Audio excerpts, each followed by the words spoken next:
Hello বন্ধুরা, কেমন আছো? তো শেষ পর্যন্ত আমি রোজ কেক বানাচ্ছি। তো চলো, এখানে ডিম 4টে ভেঙে নিয়েছি, নিয়ে হাত দিয়ে ভালো করে ফাটিয়ে নিয়েছি, নিয়ে 500 গ্রাম ময়দা দিয়েছি, আর চালের গুঁড়ি 100 আর সুজি 100, মোট 200 গ্রাম দিয়েছি। আর যে যেমন মিষ্টি খাবে সেরকম দেবে। এটা চিনি দিয়ে করা যায়, তো আমি একটু গুড় দিয়ে করেছি।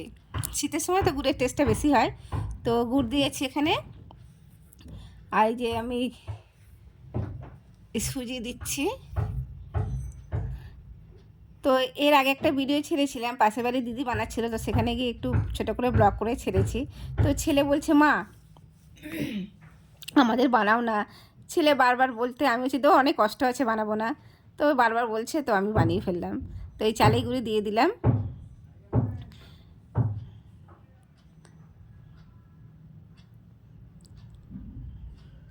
তো এইগুলো মাখতে অনেক টাইম লাগে। তো গুঁড়ো ঢেলে দিয়েছি, যে যতটা মিষ্টি খাবে সেই বুঝে দেবে, তোমরা যদি কেউ বানাও। আর কারা কারা বানিয়েছো বা কারা কারা বানাতে পারো কমেন্ট করে লেখো, জানাও। তো অনেক বানিয়েছি। এই এই 500-600 গ্রাম। আর এই দুধ, হ্যাঁ দুধ লাগে, তো 500 গ্রাম দুধ লাগে।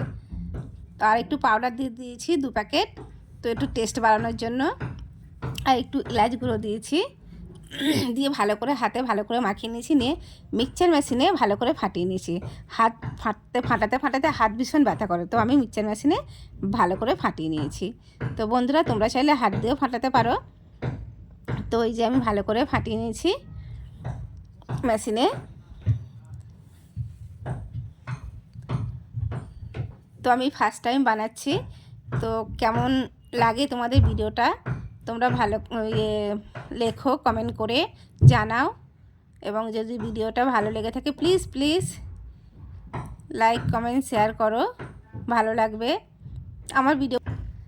তো এটা খুব বানাতে ভালো লাগে। এই ছাঁচটা গরম করে ওটার মধ্যে, গোলার মধ্যে দিয়ে আবার তেলে ছাড়লে ছেড়ে যায়। তো বেশ মজার ব্যাপার, খুব আনন্দ লাগে করতে তৈরি।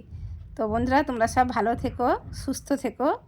আর এই তো বড়দিন চলে এসছে, হ্যাঁ খুব মজা, এনজয়। এই যে অনেকগুলো ভাজা হয়ে গেছে, ছোট করে ব্লগ করলাম। ভালো লাগলে লাইক প্লিজ কমেন্ট। টাটা, চলো ভালো থেকো, সুস্থ থেকো।